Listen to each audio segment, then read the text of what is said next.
Assalamualaikum warahmatullahi wabarakatuh.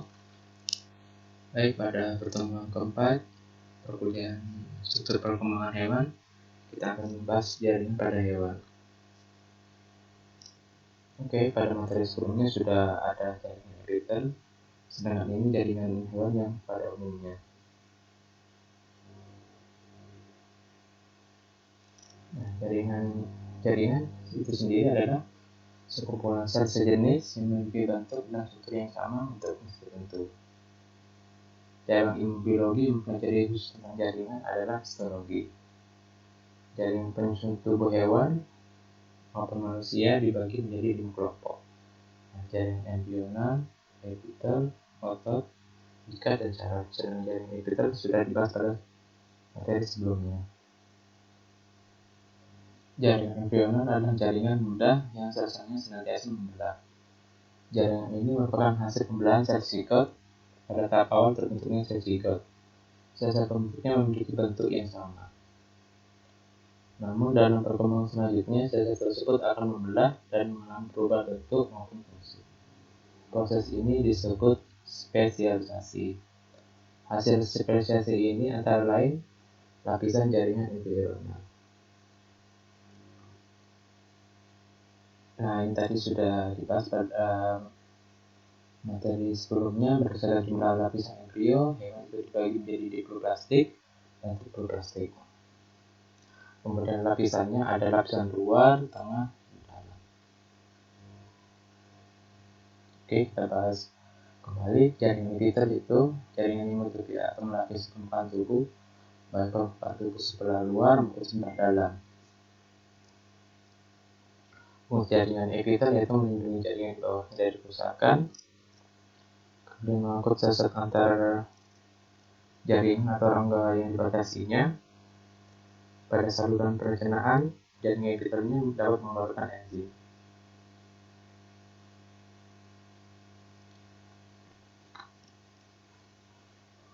Kemudian, ciri-ciri jaringan epithel tidak memiliki ruang-ruang antar sel, tidak mengandung pembuluh darah tapi mengandung unsur saraf, mendapat makanan dari kapil darah yang terdapat pada jaringan ikat di dekatnya, memiliki kemampuan regenerasi yang cukup tinggi.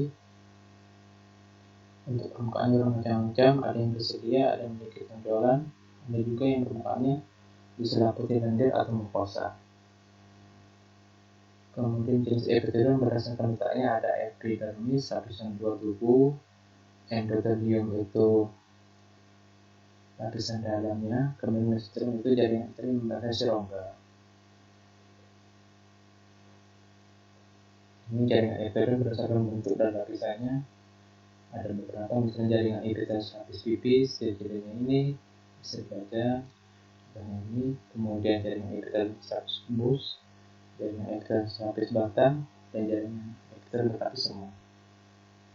Ini lanjutannya kembali ada jaringan epithelium berlapis pipi, epithelium berlapis kubus, epithelium berlapis batang, dan epithelium transisi.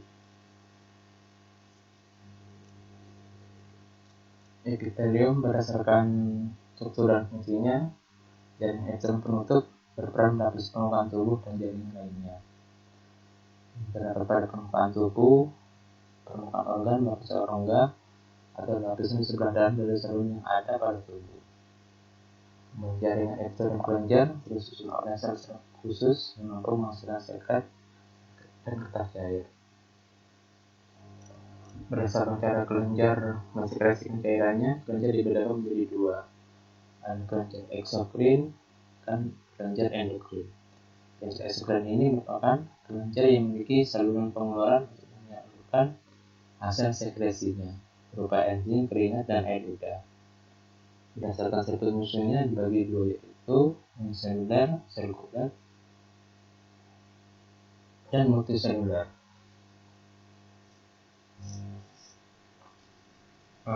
Ini contohnya belum, nanti akan saya berikan. Kelenjar endokrin merupakan kelenjar yang tidak memiliki saluran pengeluaran.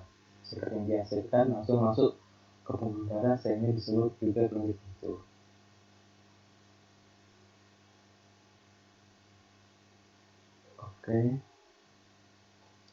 Kemudian Ini nama kelenjarnya dan contohnya. Ini jaringan otot. Jaringan otot berfungsi sebagai alat reaktif. Jaringan otot berfungsi atas sel otot yang tugasnya menggerakkan berbagai organ pada tubuh. Kemampuan tersebut disebabkan karena jaringan otot melakukan rotasi. Pada vertebrata ada tiga macam jaringan otot, yaitu otot polos, grup atau rangka, dan jantung.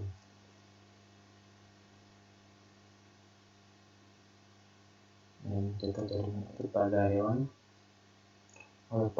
Sel otot polos berbentuk gelondong dan kedua ujung runcing serta mempunyai sebuah inti pipi di tengah sarkoplasma.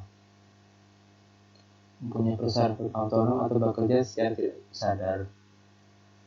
Karena kontraksinya lambat, cukup lama dan tidak cepat lelah. Ini terdapat di semua organ tubuh yang berkembang kecuali pada jantung. Nah, ini terdapat pada lambung, usus besar dan usus besar dan usus halus.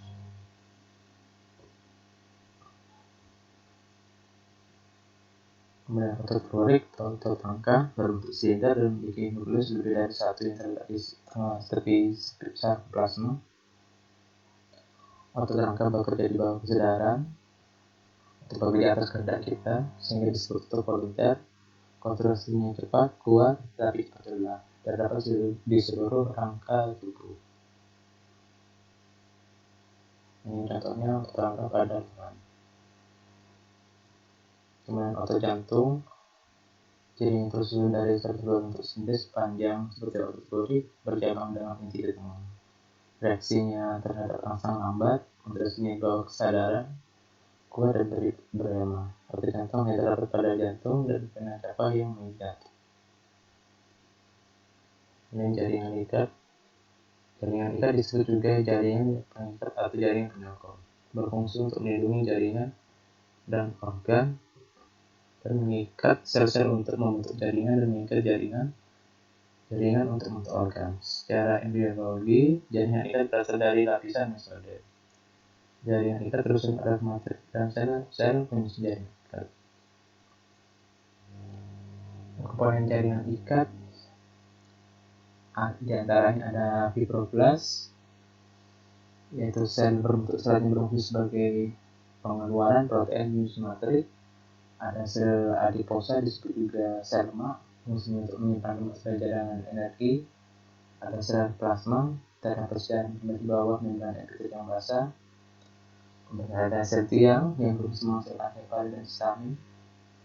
Kemudian ada makrofag, merupakan sel jaringan ikat yang dapat berubah bentuk.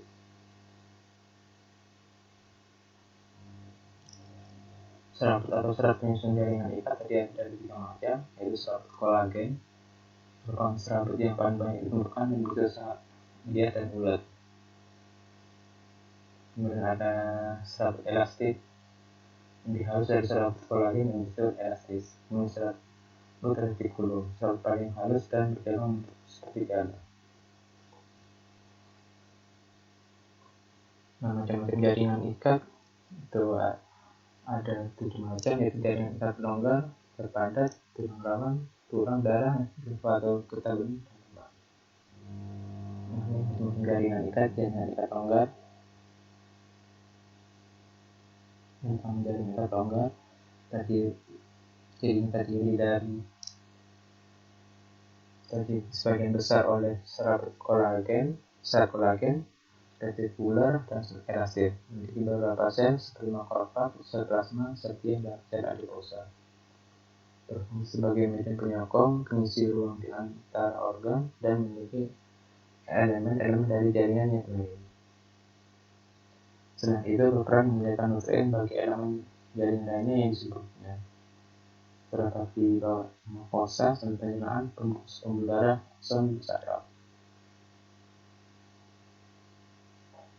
Kedua, jaringan ikat padat, jaringan didominasi oleh serat kolagen yang diselipi sertoplastik, kemudian bersifat fleksibel tetapi elastik, berfungsi menghubungkan antar organ. Terdapat dua jenis jaringan ikat, yaitu jaringan ikat padat teratur, yaitu ada tendon dan ligamen, kemudian jaringan ikat padat tidak teratur. pada tembus tulang dan lapisan dermis pada kulit.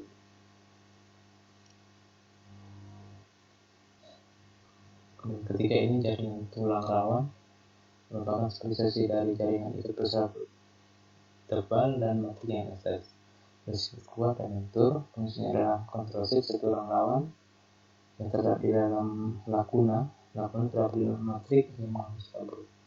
Fungsinya sebagai rangka tubuh pada awal yang belum menunjang jaringan lunak dan organ dalam, serta melintikan permukaan tulang sendiri.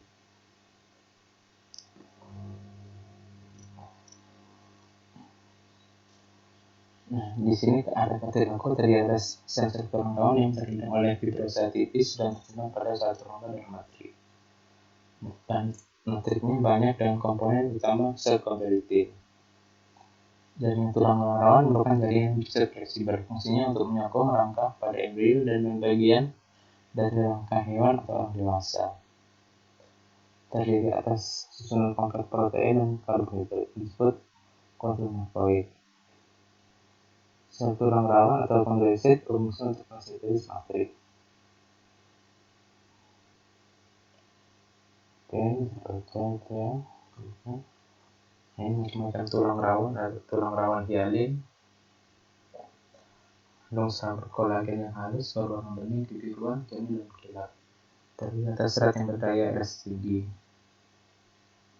Kemudian merupakan tulang rawan terbanyak dalam tubuh dan tulang rawan paling lemah. Contohnya itu pada tulang dada, saluran pernapasan, tulang iga, ujung tulang iga dan lainnya. Kemudian tulang rawan elastis, cirinya matrik agak keruh, mengandung serabut elastin kuning dan serabut kolagen yang tersusun seperti jalan, memiliki perikondri, berfungsi menyokong jaringan dan memberikan daya lentur pada jaringan itu. Yang terdapat pada organ-organ ini ada di telinga, kemudian saluran pernapasan. Kemudian C, tulang rawan fibrosa, terdiri atas serat kolagen yang padat dan kasar, membuatnya sebagai tulang rawan paling kuat, berwarna gelap dan keruh. Fungsinya sebagai pelindung dan penyokong jaringan. Terdapat pada ini pubis pertemuan untuk tulang kemaluan. Kemudian yang keempat, jaringan tulang. Terusun atas sel tulang disebut osteosit yang dibentuk dari osteoblast. Osteoblast adalah sel yang berasal dari fibroblast. Unit dasar tulang disebut supermafes, terdiri lamella, macula, panacula, dan supermafes. Nah, penyusun tulang itu ada kalsium klorida, kalsium fosfat, magnesium klorida, barium klorida, dan barium sulfat. Nah, fungsi jaringan tulang itu sebagai alat gerak pasif dalam tubuh. Dan kenapa pasif? Karena juga mengikuti pergerakan otot. Kemudian penyokong dan bentuk pada tubuh, tempat pergerakannya, tempat menetapnya otot, melindungi organ-organ lunak. Dalam proses osifikasi ada proses mineralisasi, yaitu perubahan penyusun materi organik menjadi materi anorganik. Dalam tulang mineral utamanya adalah kalsium dan fosfat. Jadi peran dari kalsium itu sendiri untuk menguatkan tulang.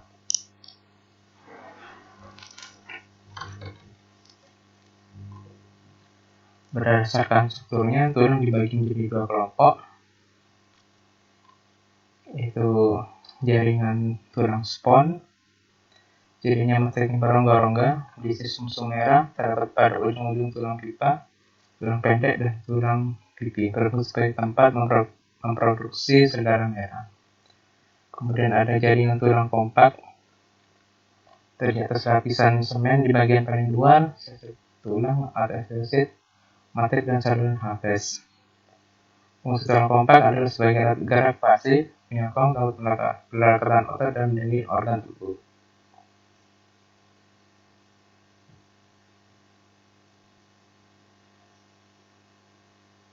Oke. Kemudian ini kelima, jaringan ikat, ada jaringan darah terdiri atas sel darah merah, darah putih, dan keping darah trombosit dan plasma darah. Plasma darah merupakan cairan yang mengandung zat anorganik. Kemudian selain itu plasma darah juga merupakan zat antar sel yang mengandung sel darah dan keping darah.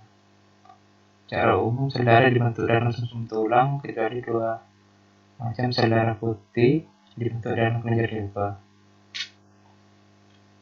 Jaringan darah ini berfungsi sebagai pembawa sari-sari makanan, hormon, oksigen, bisa metabolisme dan mencegah infeksi.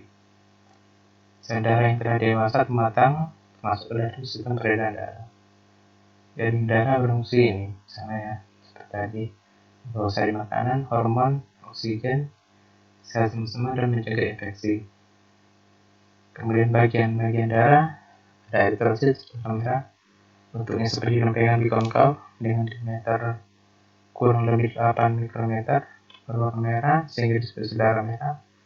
Eritrosit memiliki ini sel namun mengandung protein yang disebut hemoglobin terdapat di supersma sel eritrosit.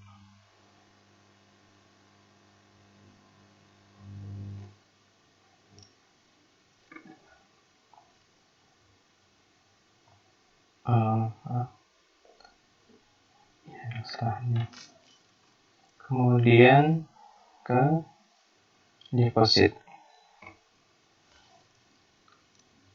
Leukosit sel darah putih memiliki sebuah inti sel dan tidak mengandung hemoglobin. Berwarna putih pucat sehingga disebut sel darah putih. Fungsinya sebagai pertahanan tubuh. Gerakan yang dilakukan adalah gerakan amoeboid.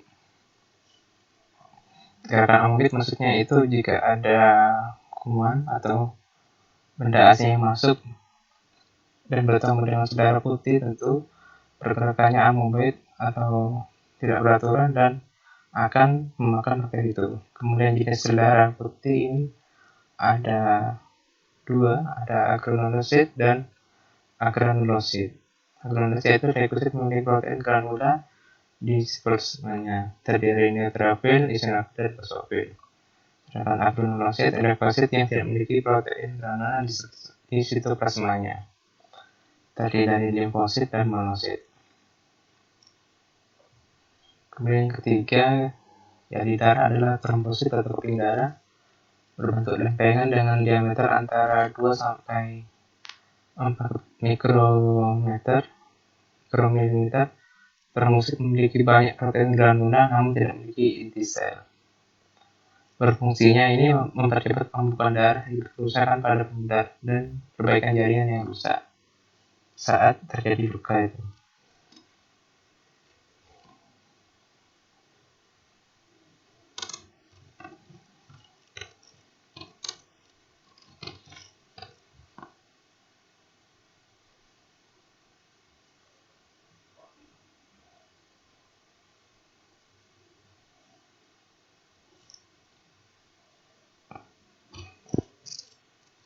Kemudian plasma merupakan bagian darah yang cair yang mengandung elektrolit.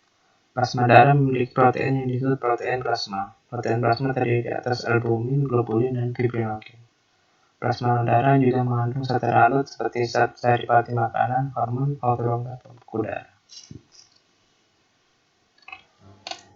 Kemudian yang keenam ini jaringan limfa atau getah bening, tersusun dari serat retikuler dan sel-sel limfosit dan makrofag. Terdapat pada organ timus, kelenjar limfa, tonsil, dan limfa.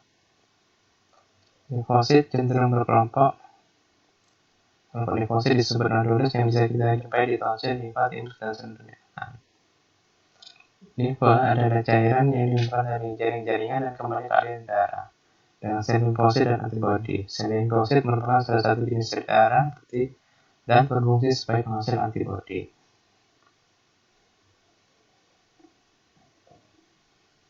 Yang ketujuh dari jaringan ikat ada jaringan lemak.